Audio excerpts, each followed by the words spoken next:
Welcome to the hashtag show. Everyone's welcome, no one is safe. Welcome to the hashtag show. Winter is coming, but we hate snowflakes. Welcome to the hashtag show. Chucky Arla, we are the people. You should become a hashtag hero. You should become a hashtag hero. You should become a hashtag hero. The hashtag show.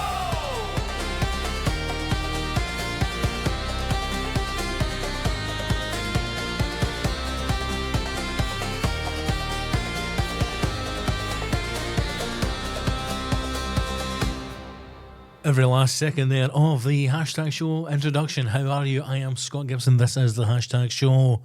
Welcome for another week. Roviti. How are we, heroes? Council scumbag alike. Excuse me, I've had literally an hour and a half to get myself organised, and right at the last minute, I'm fanning about with my cuff here as I try and position myself to be comfortable for what could be the next 7 hours of broadcasting. I don't think so. Anyway, welcome. Another episode. A lot's been happening, you know. A lot's been... never a week goes by now where utter fucking madness does not continue to happen on a daily basis. I'm sure many of you are ball deep in the hellhole that is social media. You may not. You may be one of the lucky ones who manages to navigate through life without ever having to be involved in the human cesspit of social media. Most of us, sadly, are not that lucky. I have seen this week, which I've quite enjoyed. It's, I suppose you would call it a green screen, is what the kids would say. Well, that's probably I would say, which is the technical term. They may call it a meme or a meme. Who knows? But it's the fucking one of the cunts for the young ones. I never watched it, you know? And I think it's a clip from the live show that they did.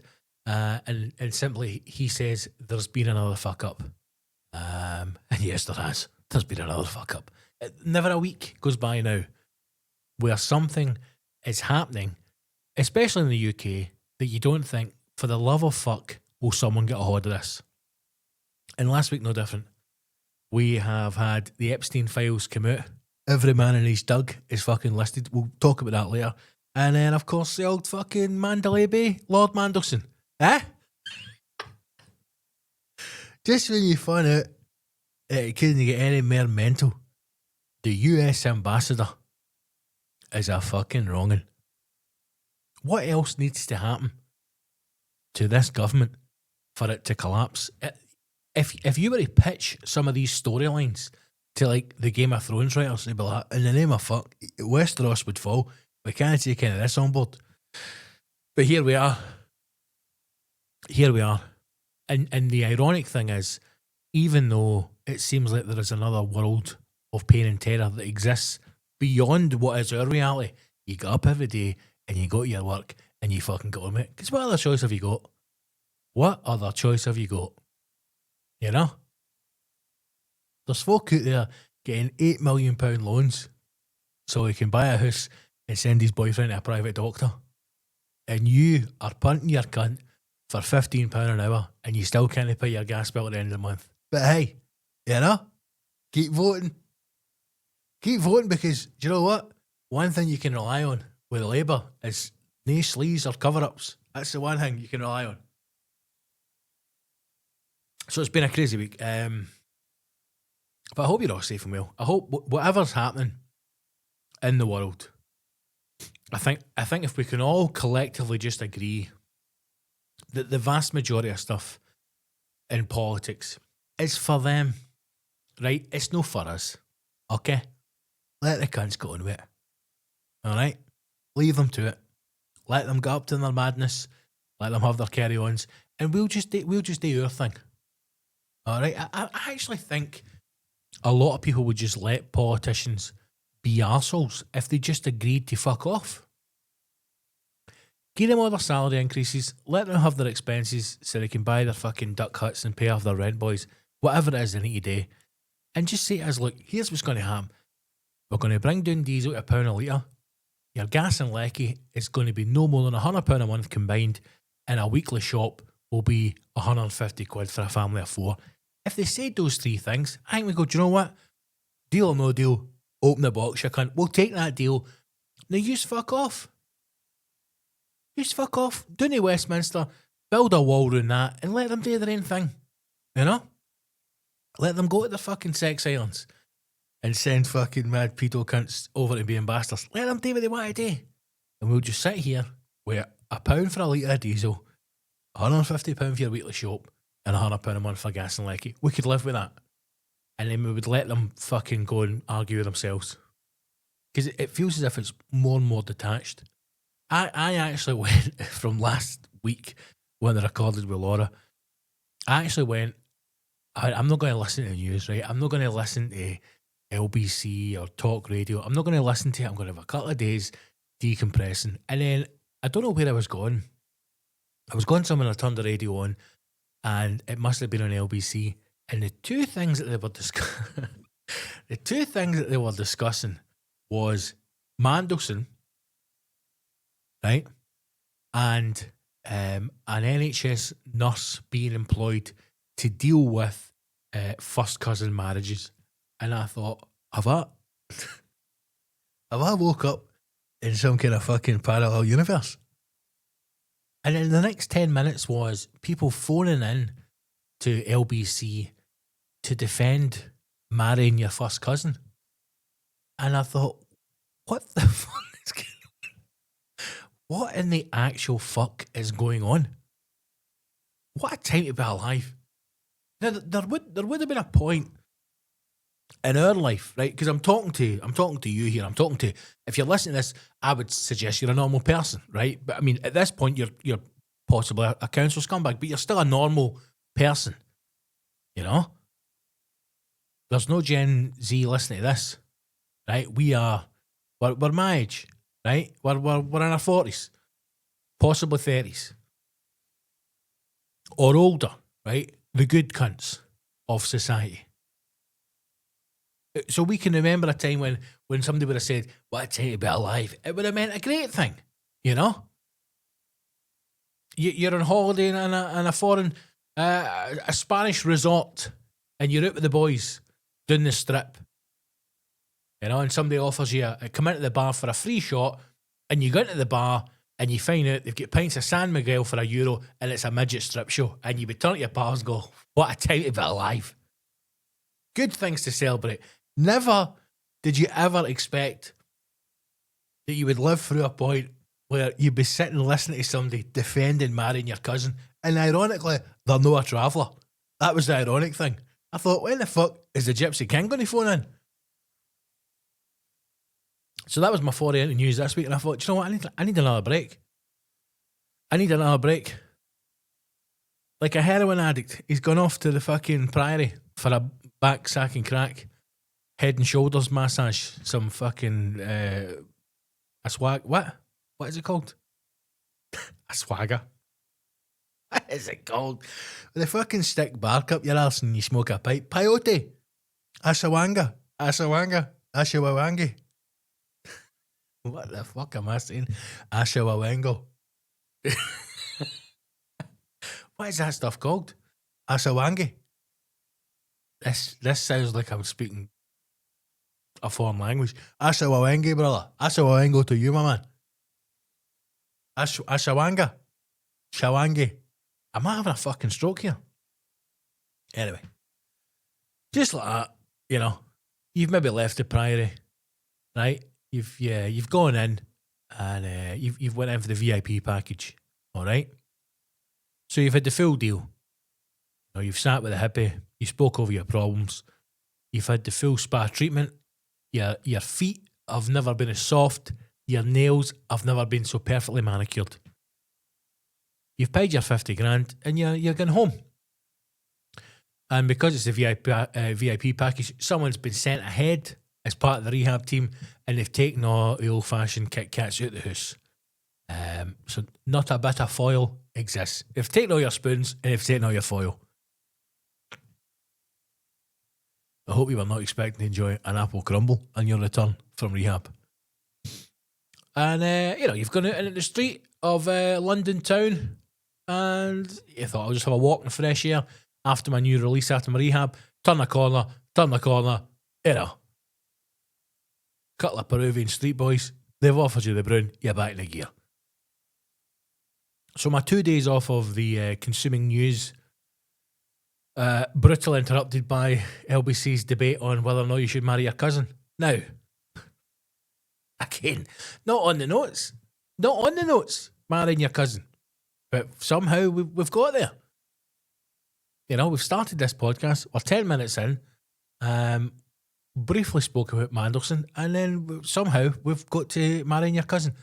Again, not in the notes. Winter Olympics, the weather, Epstein, admin parties, egg in a cup. That's what's on the list. That's what's in the show. But here we are, having a debate whether or not you should marry your first cousin. As I said, what a time about life. What a time about. At one point, Britain had an empire. At one point, Britain had an empire, and we ruled the seven seas. As the song goes. What's the famous thing when the sun set or sun fucking rises? Every bit was fucking Britain, you cunt. No surrender, 1690. Is that not the thing? The sun never set on the British Empire. And now look at us. I mean, when did the empire fall? The 1900s? We barely made it 100 years past the empire. And now we're paying folk to take back islands. We can't even fucking stop a boat coming across the shortest channel in the world. A channel of water that people cover themselves in goose fat and swim on a regular basis. And somehow we can't defend that. And at the same time, we're having debates on national radio of the positive aspects of marrying your cousin. What a fucking time of my life. Oh. Sometimes comedy just writes itself, and sometimes things just ain't that funny. But listen, whatever you do, get out there and work.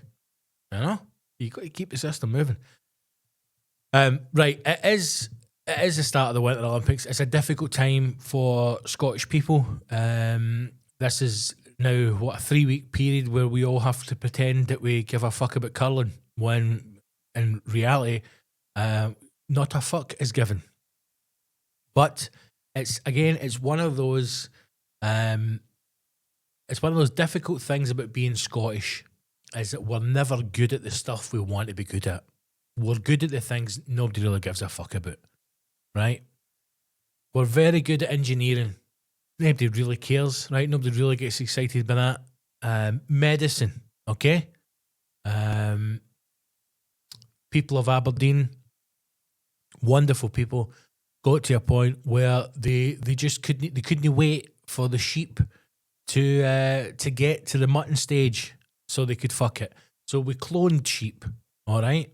Somebody sat down and went, listen, these Aberdonians are struggling. They're having to wait up to, 12 months before they can start pumping sheep. Something's got to be done about this. While down in England, we're having debates about first cousin marriage. Up north, we're cloning sheep for the Aberdonians. Brilliant at that. Again, Dolly the sheep, nothing you can really get behind and get excited about. All right? The main things that people love, football. It's number one for a reason. All right? We've got the Old Firm. Again, it's not the 90s. All right? It's not the 90s Old Firm. It's no prime time. Okay, so we're getting slightly disappointed by that. Yes, we're in the World Cup. Wonderful. But somebody said recently, talking about life and how you should, when you get to a certain age, you realise that, the enjoyment is the journey of life. It's not the destination. The reason why people pursue things, for example, people who pursue things in business or, billionaires with constant pursuit for more and more. It's not the achievement of those things that brings them the joy. It's the journey. It's the pursuit of it. You know, the pursuit of happiness. It's the end goal. When you achieve that, you get it. That 9 times out of 10 doesn't give you the happiness you think it would. And it's not until you're older and you can reflect that you realise it was the strive and the journey that brought you the joy. And that's what we need to understand as Scotland fans. It is the journey to the World Cup that will bring us the joy. And this is it. This is as good as it gets. This is the fun bit. And then when the World Cup starts, we'll be Scotland. And we'll be bad. You know? And then we'll get all sad and angry again. And we just need to remember that the actual World Cup itself, it's no for us. The journey was the fun bit. You know? If the SFA really cared about the fans, they probably, after the Denmark game, they probably would have withdrawn us from the tournament. That would have been the kind, just thing to have done. And so the one sport that we are, for some odd reason, very fucking good at is curling. Now, 2 things. Still don't understand it. Right? Still, I've watched it a few times and I still don't get it. I understand there are the rings at the bottom. You've got to put the stone down, right? And then you fucking sweep. Now, one thing I haven't enjoyed about this Winter Olympics is there's not a lot of people shouting sweep, which that pisses me off. I feel like if you're the sweeper, you should be shouting sweep. I just feel like the stone would know that you're more involved if you're shouting sweep rather than just sweeping. I do like it when they just fuck it down at 100 mile an hour and try and smash things out of the way. I feel like there should be more of that. I feel like, in fact, we're sitting right here with the internet at our fingertips. Let's figure out what the fuck this game's about. Rules of curling. Here we go. Each team is 8 stones. Curling is a sport in which players slide stones on a sheet of ice towards a target area, right? Then segmented into concentric circles. It is related to bowls or bills and shuffleboard. 2 teams, each with 4 players, takes turns sliding heavy polished granite stones called rocks across the ice towards a house circular target marked in the ice. Player throwing the stone creates a curved trajectory known as a curl. Oh, that's what it's called, curling. Gently rotating the stone as they release it. Stone's path can also be influenced by 2 sweepers using brooms or brushes who move alongside it and sweep the ice in its path. Sweeping reduces friction, allowing the stones to travel further in a straighter line. Brilliant. Who gives a fuck? Even reading that, I'm just thinking, shut up. Right? Shut up. No Scottish person gives a fuck about curling. Okay? We pretend we do because we're good at it and we celebrate it. Right? And just like the lassie who was the curling fucking leader, captain, champion, whatever, right? We all went daft for her. We went daft for her because she was attractive. Right? She was a good looking woman and she was good at curling. That's it. Now, if she looked like a fucking Highland granny, nobody would have fucking celebrated her. So let's get that right, okay? Nobody's celebrating an orc that's good at curling. Everything was a perfect storm. We liked her because she was fucking good looking. All right? And she happened to be good at throwing stones. That was it. If it was a woman, a Scottish woman looked like me with a pair of tits, what I thought. We're not celebrating that. So let's just put that into perspective here. Nobody after any Winter Olympics, even after this one, is going down to your local curling rink and taking up curling. Not a fucking chance. Why can we not just be good? Why can we not just be good at a sport we're fucking wanting to be good at? How can we not just be good at football or rugby? 2 decent sports. We have to be fucking brilliant at curling. This is the curse of Scottish people. Something's going to come out in the fall of humanity, right? When the religious wars take off, something's going to come out and it'll turn out that like we are the chosen people. Scottish people in Scotland is like the chosen land, right? See all this fighting over Bethlehem? Bollocks. It'll turn out that Scotland's the fucking gateway to heaven. It must be. There must be something we must be rewarded in another life for having to live this current life as Scottish people. So we'll get curling. Even though I can't be fucked with curling, hand on heart, I prefer the Winter Olympics to the Summer Olympics, normal Olympics. I think it's more exciting. It's on at a time of year where you're looking for stuff to watch as well. In the summer, I'm not really looking for a lot. And sometimes I feel like the Olympics gets in the way. I could sit with the Winter Olympics on quite happily in the background and just watch people hurl themselves down sheets of ice and snow at 90 miles an hour. I could watch that. And also, there is more chance of injury in the Winter Olympics, and that's what keeps me watching. Right? That's what keeps the avid viewer watching. Now, in Scotland, just like England and Ireland and Wales, we've got a lot of rich Tory cunts here as well. And they'll all go fucking skiing and snowboarding once or twice a year. Right? Fine. And they cunts will be into it. They'll be able to sit and tell you, different types of salopettes that they have, fucking technical lingo. And when they last serviced their skis at a beautiful little restaurant that they went to where they sat and had some fucking croque madame before hurling down a black run back into fucking Charles de Gaulle. I don't even know what that is, but you know what I mean, right? They'll watch that. And they may even have been to some of these slopes and they'll understand the technicalities when it cuts back to the lesbians in the BBC Sports Studio telling you all about inside edge and aerodynamics and stuff that, the rich Scottish people care about, but the rest of us don't give a fuck. Somebody get airlifted this morning. Somebody get airlifted off the slopes in a basket by helicopter. Exciting, right? Exciting. Don't care. I don't care. And it's not a bad thing. I'm sure she's a lovely woman. Couldn't give a fuck. I don't care if they take her straight to an abattoir and she's dug food by Tuesday morning. Nobody cares. I just want to watch people smash themselves down the snow at 90 miles an hour. That's all I want to watch. What are you going to get in the Summer Olympics? Somebody taking a shite at the side of the road in a marathon? Is that exciting?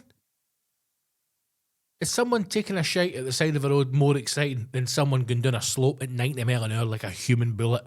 You tell me, you want to watch somebody take a shite at the side of the road? Just walk down any major street in the UK right now with your first cousin, who you can now marry quite happily. I want danger in my Olympics. Right? Danger. This is the Summer Olympics drug debate, right? Where people who are on performance-enhancing drugs and they're running too fast and they're jumping too high and they're fucking swimming too quick, and they're a human eel. Get them on the gear. Get them on the juice. Get them running. Get them fucking jumping 40 metres in the air. Get that happening. And with the Winter Olympics, get them going fast. That's all we want. The British team, they went to the court of arbitration. Can't still a pass. Because the rest of the cunts suddenly happened with their helmets. Helmet gate is happening at the Winter Olympics. And when I saw that headline, I thought, I hope they've not got cardboard beds. But the British team were taken to the court of arbitration for sport, gas. Because their helmets, somebody fucking saw their helmet and went, in the name of fuck, what is that? And I went, it's my helmet, you cunt. He went, absolutely not, it's not. Not a fucking chance. Now again, when you're dealing at Olympic level, it's milliseconds, You shave a bit here, fucking sneak a bit there, skunk a bit there, chink a bit there. Next thing you know, you've won. So anything that can save you 100th of a second could be the difference between gold and silver. So the British team, as far as I know, had designed a new helmet, a modern helmet for the modern man, for the skeleton bobs and the bob skeletons, and the skeletonis, and the tray people, the tray sliders, the ski doos, the ones on the dinner trays. What are they called? The skeleton bobbers. Anyway, a helmet, right? Seems to be that the rules are, can you add anything onto the helmet, right? It's a helmet, standard helmet, every cunt wears a helmet, and can you add anything onto it? And now what the British team have done is they've designed a new helmet with our wonderful engineering British minds, right? We built trains, bridges, roads, fucking other stuff, televisions, phones, all sorts. And some cunts went, listen, he's a bash at that helmet. And they've designed a new helmet that's got fucking bits on it, veins. The British Skeleton Bob Association have designed a veiny helmet. It's not got veins on it, but it's got bits on it, right? It's ribbed for your pleasure. And the rest of the Olympic panel, committee, society, Facebook group, have went, absolutely fucking not. Give us the fucking veins on our helmets or we're not letting you fucking use it. And they've banned it. They've banned it. And the sport arbitration, the Olympic committee have said, no, you've made alterations that will gain you valuable seconds. That's the fucking point in science, cunt. That's the point in this stuff. We're trying to go fast. We're trying to fucking win. People are in the gym squatting 3 times their body weight, living on a diet of fucking dug hair and egg whites, to strap themselves onto a fucking dinner tray dressed like a Power Ranger, fire themselves down a fucking tube of ice in order to what? Have a laugh? We're doing it to win gold, you fucking maniac, and get paid. We're not doing this for a laugh. We don't pick our Olympic team out the phone book. Out the phone book, Gibble. Do we use the whole phone book? No, we don't just pick them out of fucking thin air. These are athletes. Apparently. And the thing that gets me right is, somebody's gone away. They've sat with the rule book and they've went, right, can you add anything to this cunt? Can you add anything onto this bastard? Show me the helmet, right? It's a fucking bog standard, cool runnings, Harley Davidson, fucking heat button helmet, right? Visor, heat butt, helmet. And they've went, right, can you add anything onto it? It's got to be a single solid piece. What can we do? And they've gone away with their engineering brains. And they've designed something that's fucking spectacular, apparently. And the Olympic Committee have said, absolutely not. Now, I would say this. Get my legs in here, that's how serious I am. If we can design a helmet that allows you to travel through air more aerodynamically, which would increase your speed, I would say go for it. And if the Olympic Committee has banned that helmet because it says it gives them an unfair advantage, then what the fuck are we all sliding down the ice in those fucking latex morph suits for? Surely people are wearing those suits because it keeps them streamlined and it's aerodynamic. Is that not the way to do it? And I'm sure, like most men, I have seen some clips on social media this week of, let's just say, a Winter Olympic highlights of some of the female athletes doing the skeleton bob and the bobsleigh. And can I say, the arse on some of these women is absolutely A1 spectacular. Now, doesn't that affect aerodynamics? Doesn't that affect downforce? If you have the air blowing across a back and then forcing its way into what can only be described as an absolute mountain of an arse. So are the Olympic Committee saying that everybody's got to have a flat arse? Is this what we're campaigning for next? Smooth helmets and a flat arse on our downward slope fucking athletes. I think what these Olympic panels don't realise is that nobody's watching the Olympics for the sport. or for fun. We're watching it in the hope that something happens. Right? We watch the Summer Olympics to see people run fast, jump high. All right? When I watch Summer or Winter Olympics and they are a few seconds off a world record or Olympic record, I think to myself, what a lot of shite. Now, as I sat yesterday in my undercrackers, watching people hurl themselves down a snowy mountain at upwards of 87 miles an hour, and the first guy was 4 seconds off a world record, I thought, what a fucking dick you are. Now, could I even walk to the top of that mountain? Could I fuck? But this is what I'm allowed to do as a spectator of the sport at home judging.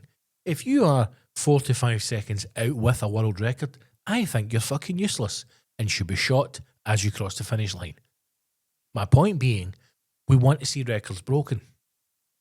That's why we watch the Olympics. We want to see records broken.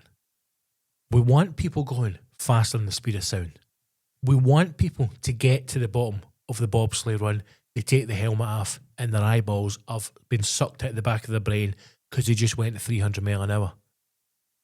I want to see somebody going down a black run, hitting a slalom pole and hitting it so fast that it slices them in half. That's what I want to see.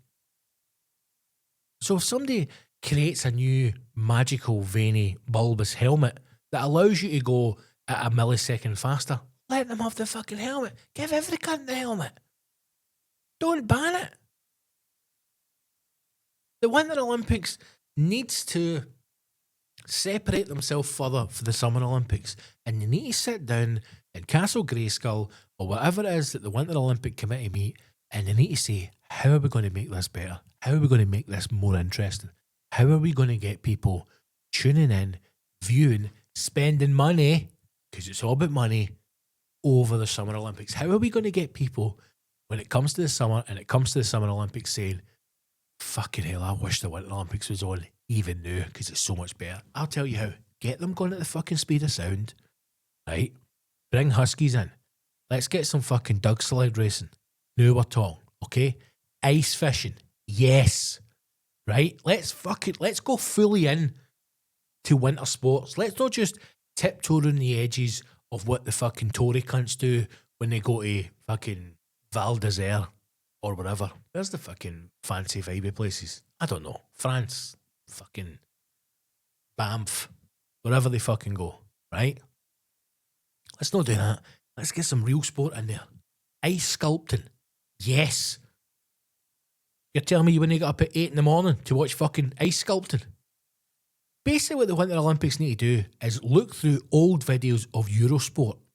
Anything that Eurosport used to fucking put on in prime time is the kind of shit that should be in the Winter Olympics.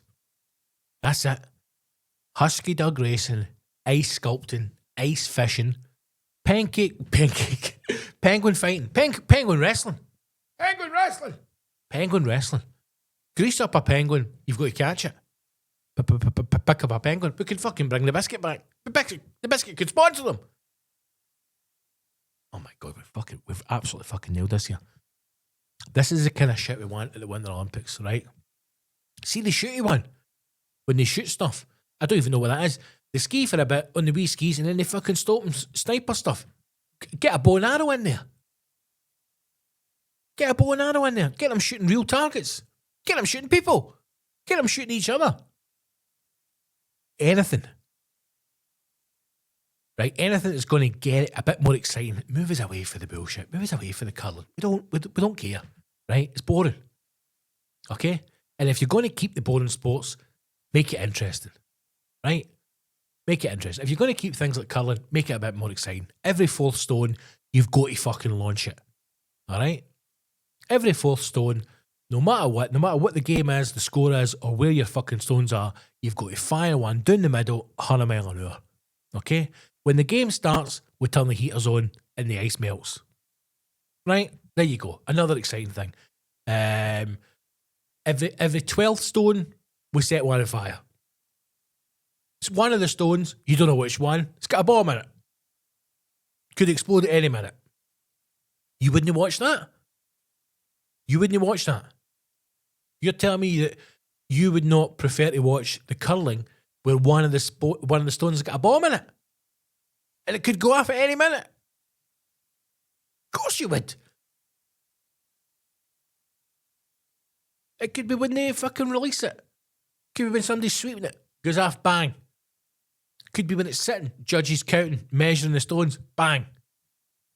Amazing. I feel like the Olympic Committee needs to do more. And I think that's what the people deserve, especially with the state of the world today. Alright? When we're all forced in the house, we're watching, everything's going to be under subscription. Because God forbid you just fucking turn your tail on and watch something after a 14-hour shift.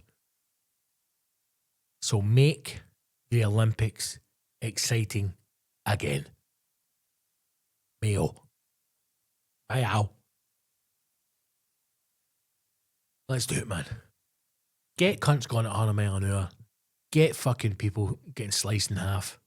Get them shooting live targets. Bring in the husky dogs. Ice fishing. Ice sculpting. What else? Polar bear wrangling.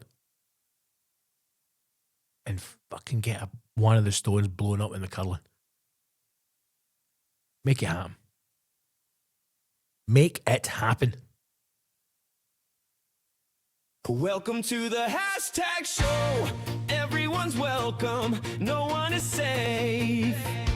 Welcome to the HashTag show. Another thing that came out this week was the Epstein files. Now, I'm a little bit bored by it all. I think that as with everything that happens, you get wind of something that's going on in the world and you think this will be spectacular, and then they just drip feed you little bits and it kind of fizzles into nothing. Obviously there are names that have come out. I think it's quite interesting of names that are not on there, but there's names that have come out on the Epstein list, and people are going mad. So Trump's on there, Musk is on there, Bill Gates is on there. Bill Gates is quite interesting for me because it's amazing how things happen in time that are forgotten about. It seems as though the time scale for forget is getting shorter. It would have been things may have taken a little more time in society for people to forget certain things. So let's cast our mind back to the glorious days of COVID and the lockdown when Bill Gates was on telling us all to get vaccinated. You know, telling us all to get that vaccine, that sweet, sweet vaccine stabbed into your arm. And it turns out that the vast majority of it was nonsense. And your mad aunt and your crazy uncle, who you don't speak to, who was on Facebook spouting about conspiracy theories and, how falling birth rates and different rise in aggressive cancers could come off the back of vaccinations that we actually know nothing of. Turns out they weren't half wrong. You know, they were not half wrong.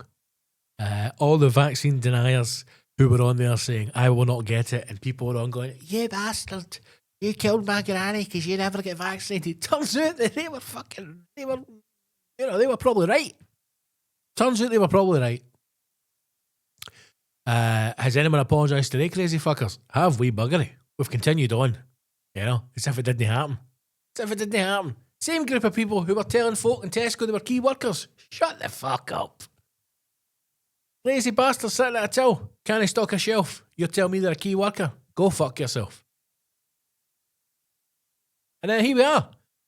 The very man who was telling us all to get vaccinated at the same time making millions, if not billions, of profit through his very various connections to pharmaceutical companies across the globe.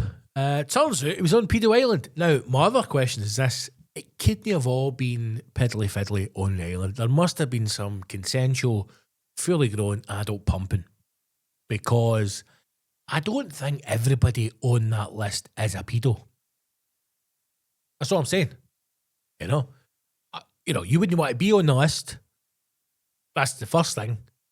And my advice to anybody out there listening, if you find yourself in a position of power and somebody offers you a free holiday onto a private island, I would say no. I would say, listen, after recent events that have happened, even if they go, look, I don't even know who Epstein is. I can't actually even spell Epstein. If I'm being totally honest with you, I keep spelling it with an A. Apparently it's an E. Who knows? But look, my island's totally kosher. It's just her, there's a fucking 50-year-old woman on it. Come and have a party, man. Don't worry. See if somebody wants to piss on you. There's not a fucking camera in that room. I'd still say no. Do not go to a private sex island. That's the reason why no one goes to Millport. Do not go. Right? That's my advice to you. Don't go. Even though you might really deep down inside want to go. But you might go there and fucking see Stephen Hawking. What was Stephen Hawking doing there? What was Stephen Hawking doing on Epstein's Island? There's a question needs answered. Right? How is nobody in Parliament asking that fucking question? Every week, Prime Minister's Questions. I listen to it on Radio 5 every single week. And it's pantomime. It's theatre. That's all it is. It's Prime Minister's Questions is panto for fucking middle class cunts. That's all it is, right? Why is nobody asking them that? Why is nobody saying, listen, Keir, you've had a fucking hell of a week, son, right? What the fucking time you're having on this, by the way? I know you didn't want to be here, right? I knew you wanted to be on some fucking private island with your boyfriend. The irony of the whole thing. And now you're here having to defend some cunt who was on a private island with his boyfriend. It's fucking life imitating art, imitating life, Keir. What the fucking mess? Look, we've had a word with the average man in the street, and if you can tell us what the fuck crazy leg Stephen Hawking was doing on that island, we'll vote you back in and we'll let this all go away. I think that would happen. I think right now that's the only way that Keir Starmer saves the Labour Party. I cannot see Labour winning another general election for a very, very long time. Not just the next election. I cannot see Labour back in power. You know what? I would even go as far to say that I cannot see Labour being back in power in my lifetime. That's how monumentally they have fucked up everything that they've touched over the last year, 2 years. And I think the only way to save his bacon is to get radical. And the radical way is this. Keir Starmer stands at that dispatch box and he says, if you vote Labour back in, I will not promise you reduction in your tax. I will not promise you a reduction in your electricity, gas rates. But I will promise you this. We will release the Stephen Hawking's Epstein Island videos. And I tell you what, I'd punch a hole in the fucking Labour voting slip. He's got my vote. What was that big brain, crazy leg bastard doing on that fucking island? What did Epstein want with him? What did he want with Epstein? Now, the other thing on England, is it a lineup? Is it like an old-fashioned fucking menage? Because see if you're on shift that day, you know, and you're on the island and you're thinking, who's it going to be, man? What A-list celebrity is he brought over here that he wants to corrupt? I'm going to get a chance to fucking pump his mouth and pedal his ears. Who is it? And they fucking wheel in crazy like you are, in the name of fucking Christ. This is why Sandra wanted to switch shifts on a Tuesday. You bitch. And now you've got to take Hawking away for a pumping. Now, at the same time, probably an easy ride. Pardon the pun. Probably an easy shift. Right? If I'm on Epstein's Island and I'm targeted, we're getting information out of fucking old crazy legs, put him in an uncompromising situation, you'd probably wheel him out of the room and make him face the wall. That's what I'd do with a cunt. I'm like, right, son, you're fucked. Pop him in there, Let him think about some fucking black hole. Because he's not getting near my black hole. I'm going to tell you that much. What was Stephen Hawking doing on Epstein's Island? And again, some of the names that were on the list, what did surprise me is the people who were not, right? And that is probably more, it's probably more sad and a reflection in the state that society has gotten to. Where there was certain people who you would have put money on it, hard cash, that they would have been on the Epstein files. And then it turns out that they were not. And maybe we need to differentiate between what exactly Epstein was doing, right? Because the one name and the name that's going around social media who was not on the list was the great Charlie Sheen. Now, what that tells us is a couple of things. One, it tells us that we are confusing madness for power. Because there's no doubt that Charlie Sheen at one point was a powerful man in Hollywood and a madman through his whole life. And in his own words, he is very much winning at this moment in time. Because even the craziness that surrounds Charlie Sheen, right? The fact that he brought down one of the biggest prostitution empires in Hollywood accidentally is fucking spectacular. I'm sure you've watched the Charlie Sheen documentary. If you haven't, check it out on Netflix. There was a Hollywood madam, and she ran an unbelievable empire across Hollywood where she would supply women to famous actors, celebrities, whatever, right? And this ran for years, and it was $1 million industry, and it was turning over insane amounts of money.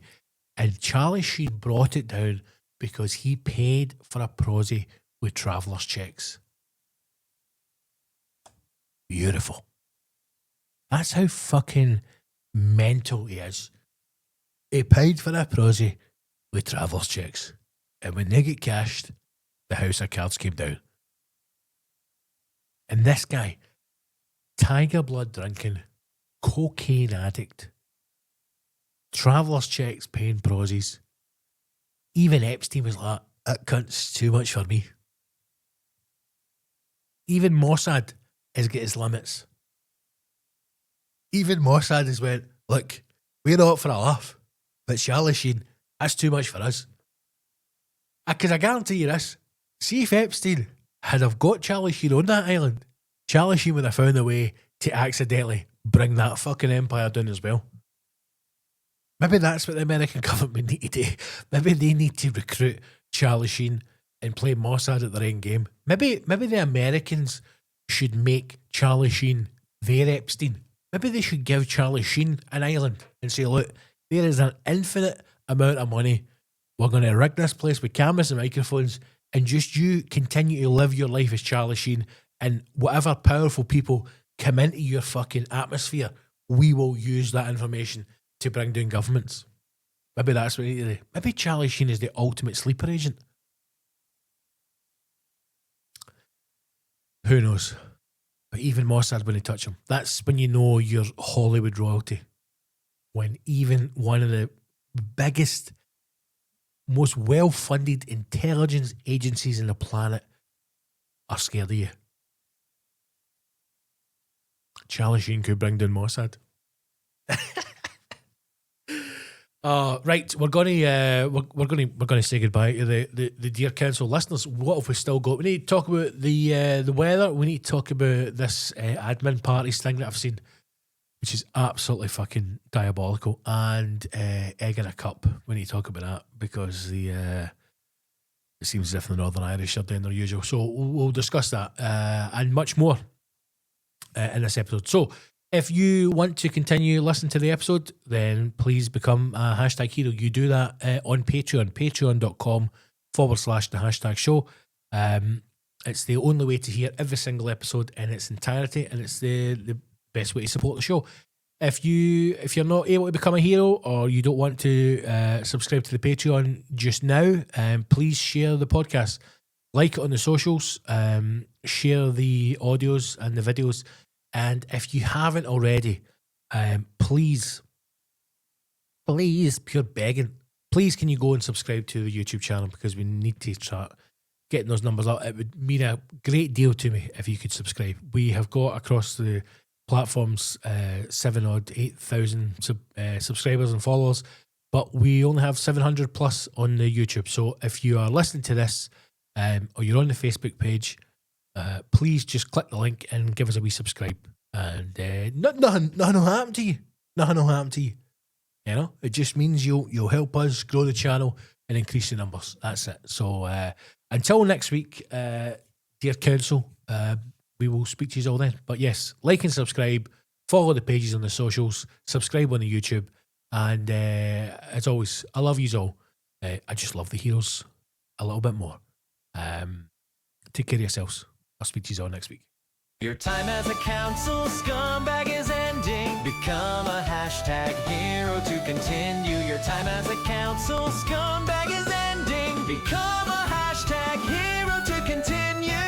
Last train for Scumtown leaving now.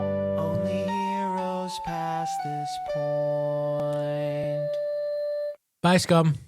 See you next week. Oh, buy some merch. Get yourself on the website. Buy some merch. See you next week.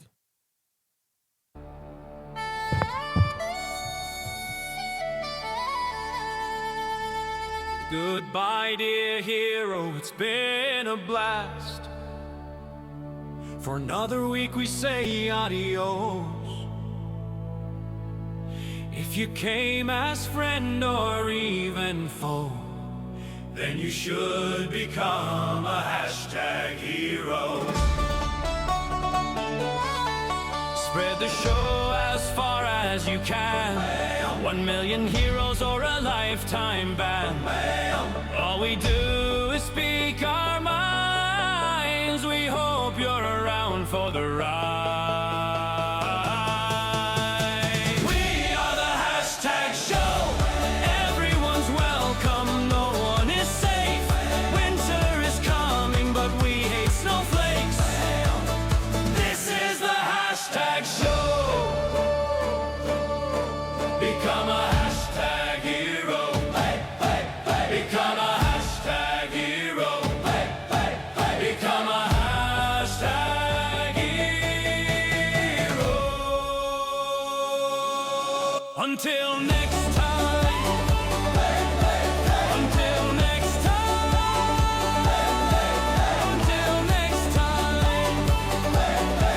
Until next time. Love, love, love. The hashtag show.